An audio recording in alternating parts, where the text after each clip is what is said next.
Hello, everybody. Welcome to Monday Morning Must Knows. My name is Merlin Rothfeld, and here are several things to pay attention to for the upcoming trading week.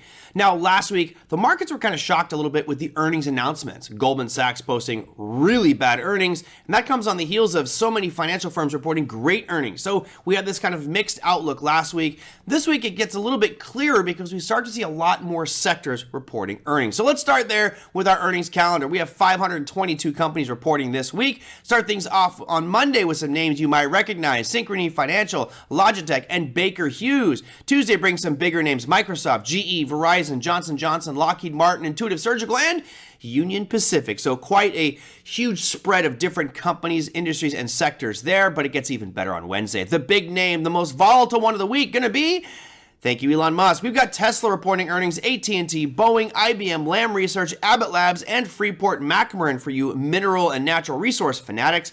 Thursday brings you even more names. You've got Intel, Visa, MasterCard, Altria, Archer, Daniels, Midlands, Northrop Grumman, and American Airlines. And just when you think it's done, we have even more. We have CVX, American Express, Colgate-Palmolive, and Charter Communication. Now, there are many, many more earnings than this. This is just the tip of the iceberg, the big names, the big market cap companies. Make sure you check your earnings calendar. Again, they can report great earnings and absolutely tank, or they can report horrible earnings and soar to the moon. You never know with earnings. It's just about being aware when these announcements are coming out and expecting there to be some volatility. All right, let's move forward to some other stuff. Last week, we had the Empire State Manufacturing Index came out, and it was abysmal, really bad. And that's a sign that the economy may be slowing down. If demand for manufactured goods and services declines significantly, well, that's a sign that retail sales is probably dropping. And lo and behold, last week we saw retail sales numbers also coming out very, very ugly. So let's look at manufacturing and services, not just in the US, but around the world. We'll start things off with France, which at 3:15 a.m. Eastern Standard Time comes out with their manufacturing and services numbers.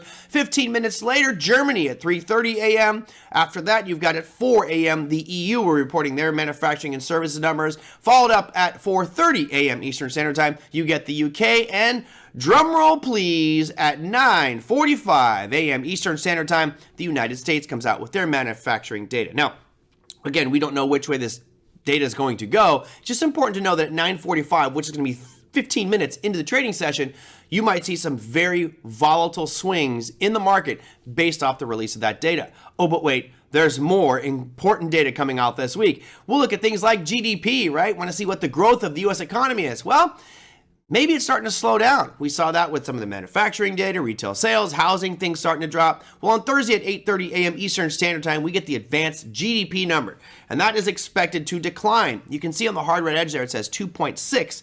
The expectation is it's going to drop to 2.5. Now, why is this important?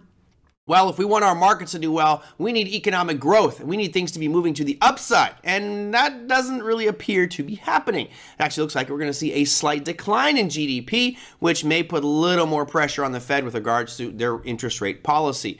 Again, don't know which way it's going to go, but at 8:30 a.m. Eastern Standard Time, 1 hour before the market opens, there'll be a lot of volatility and maybe even set the direction for that day of trading. Now, the final piece, we've talked again so much about inflation. The CPI number came out way better than expected. The PPI number is like, not only are we not showing inflation month over month, it's actually declining. Whoa, wait a minute. Does this mean the Fed's going to pivot? Well, let's look at what the core PCE price index is expected to say. Remember, the Fed has said that this is the one that they're paying the most attention to. Core PCE price index. That's coming out Friday at 8:30 a.m. Eastern Standard Time. As you can see on the hard red edge there, it says 0.2%. Well, right now the expectations are that we're going to increase on core PCE price index, which is a bit of a head scratcher when you think about it. Why?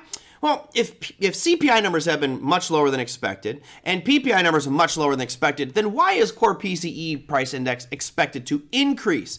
My expectation, at least from the way I'm looking at it, is at that moment, at Friday at 8:30 a.m. Eastern Standard Time, we'll probably come out in line at 0.2% or maybe even lower than that, because that seems to be the pattern with these other inflationary indicators.